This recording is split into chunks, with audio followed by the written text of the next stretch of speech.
중학생들의 생생한 학교 현장을 전해드리는 중학 뉴스입니다. 오늘 첫 번째 뉴스는요.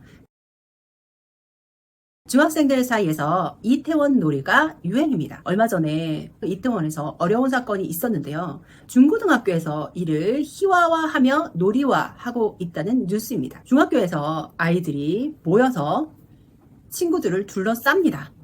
동그랗게 원을 만들어서요. 친구 한 명을 그 안에 넣습니다. 원을 점점 작게 만듭니다.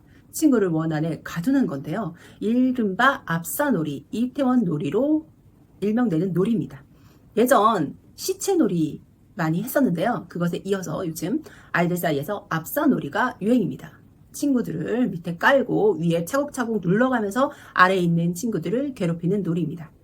학교에서는 이런 놀이가 너무나 위험하고 나라에 있었던 어려운 일을 희화화하는 놀이기 때문에 학생들한테 이 놀이를 절대 금하고 있는데요. 아이들은 압사, 사망 이렇게 심각한 내용들은 빼버리고 거기에 놀이라는 요소를 넣었습니다. 힘들어하는 친구, 혼자 있는 친구, 힘이 약한 친구를 대상으로 이 놀이를 진행을 하고 있습니다. 교육계에서는 이런 놀이 때문에 굉장히 걱정이 많은 추세라고 합니다. 아이들에게 이태원의 압사 사건에 대해서 바라보는 관점을 심어주는 것이 필요하다는 의견이 많습니다. 자, 두 번째 뉴스입니다. 중학생들의 학력이 떨어지고 있다라는 고민이 많이 들립니다. 문해력이 낮아져서 중학생들의 학력이 많이 떨어졌다. 코로나로 인해서 떨어졌다라는 이야기가 많은데요. 각 학교에서 그것에 대한 대책을 마련하고 있습니다. 자, 각 학교에서도 선생님들이 각 1학년의 학력 저하에 대한 우려의 목소리가 나오고 있습니다.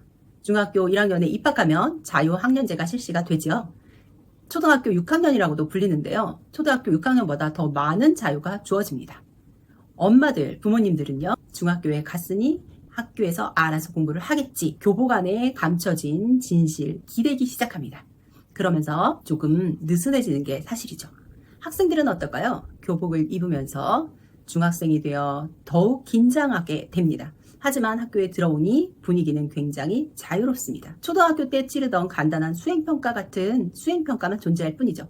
정기고사가 없다는 것은 학생들에게 굉장한 자유를 선사합니다. 그래서 학생들이 학업에 소홀해지기 쉬운 것이 중학교 1학년입니다.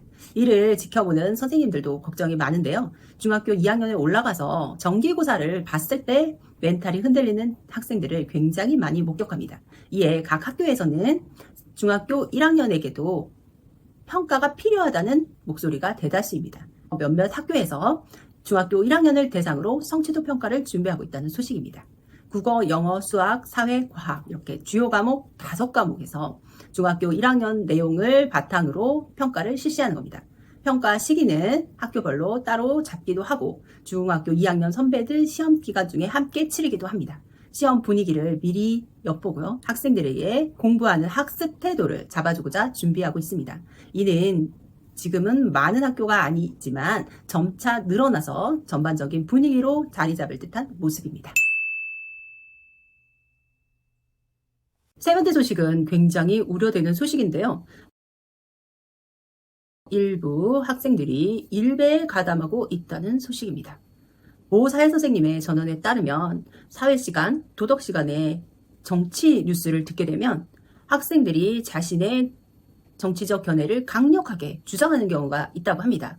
그런데 우려스럽게도 그 주장이 흔히 일배라고 하는 주장을 굉장히 닮아 있어서 우려가 증폭되고 있습니다.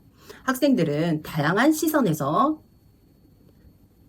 세상을 바라보지 못하고 일배 사이트에서 바라봤던 일방적인 시선으로 사건을 바라본다고 합니다. 그리고 굉장히 강력하게 자신의 주장을 어필합니다. 그 반에 함께 머물고 있는 친구들은 친구들의 강력한 주장 때문에 상처받고 주눅 든다고 선생님한테 하소연을 합니다. 정치적 중립을 지니고 있는 교사들에게조차 선생님의 의견은 어떤 것이냐? 선생님은 어떤 것이 옳다고 생각하느냐라고 물어서 곤란한 상황을 만든다고 하는데요. 이에 어떤 지도가 이루어져야 될지 교사들의 우려가 생기고 있습니다. 일배 문화가 중학생까지 침범을 했다는 이야기인데요. 이런 학생들은 어떻게 지도해야 될까요? 이런 친구들의 경우 같은 또래 집단을 통해서 자신의 생각을 변화시켜 나가는 것이 필요하다고 합니다. 또래 집단과의 토론을 통해서 자신의 생각을 정확하게 크게 말하는 겁니다.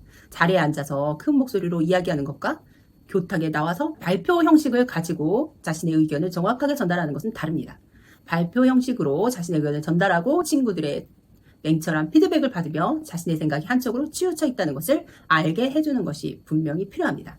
가정에서도 이런 아이들의 성향을 발견하신다면 아이들과 객관적인 시선을 유지할 수 있도록 조정을 해주시는 것이 필요합니다. 이런 학생들의 경우 가정에서는 자신의 의견을 잘 내색하지 않습니다. 학교에서 의견을 어필할 수 있는 경우 아주 큰 목소리로 강하게 자신의 의견을 어필하는 특징이 있습니다. 그렇기 때문에 가끔 담임 선생님과 상담을 통해서 아이에게 이런 경향이 있는 것이 엿보인다면 아이의 학교 생활에 대해서 들어보는 것이 도움이 되겠습니다. 중학교의 생생한 현장을 뉴스로 전해드리는 중학뉴스. 다음에 더 알찬 뉴스를 준비해서 찾아오겠습니다. 감사합니다.